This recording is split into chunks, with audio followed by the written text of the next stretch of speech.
It was the 1992 Olympics in Barcelona. 65,000 fans streamed into the stadium, and millions more were viewing from around the world as 19-year-old Derek Redmond's race time finally approached. After years of training and severe injuries, Derek was ready to realize his lifelong dream of earning a gold medal in the 400-meter dash. He knelt down into position, the gun fired, and Derek shot off in an unbelievable start. He was at a world record time when he saw the finish line. Derek was a definite win. And then it happened. Derek heard a pop. He felt an excruciating pain in his leg. His Achilles tendon had just torn, his leg shaking. He started hopping on one leg, and then he fell to the track, screaming in agony.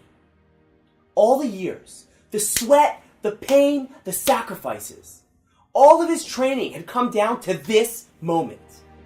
And as he laid there on the ground in agony, he watched the other runners run past him. And he knew his dream was dead. The paramedics rushed to Derek with a stretcher, but he waved them off. No way! I'm not getting on the stretcher. I'm finishing this race. He struggled to his feet, and he felt the sharp pain of the torn tendon surge through his body. And with each pain-filled step, the crowd began to cheer for him, louder and louder, building into a thunderous roar. But after exhaustive efforts, he was still far from the finish line. And then, from the top of the stands, a man is rushing through the crowd. He reaches the bottom of the stands, he jumps over the railing, he dodges an Olympic security guard, and ran onto the track. He finally reaches Derek, and he wraps his arm around his waist. Derek initially tried to push him away, but then he heard his father say, "Derek, it's me. You don't have to do this." "Yes, I do," Derek said. "Well then," his dad said, "we're going to finish this together." Derek put his arms around his father's shoulders and they sobbed. Together, arm in arm, father and son struggled toward the finish line, with 65,000 people cheering, clapping, and crying. Derek was determined to keep going, despite not knowing what good could possibly come from completing the race.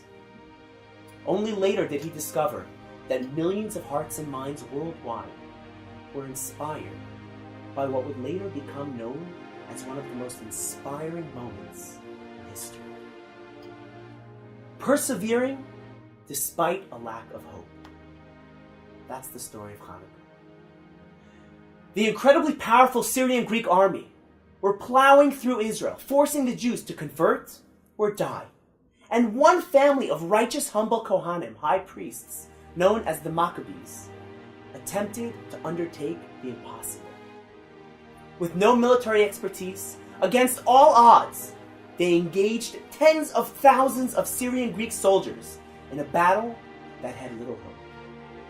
They fought because of what they believed in, without knowing how or even if they would succeed.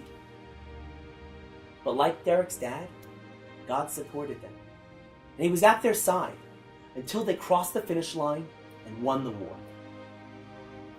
We all have dreams. We have dreams we want to achieve. But we give up because they seem hopeless. Perhaps it's mending a relationship, starting a new career, or even becoming a more patient person. This Hanukkah, choose something you really want to accomplish. Identify what's holding you back, and then in spite of it, do it anyway. And then look to God to help you cross the finish line.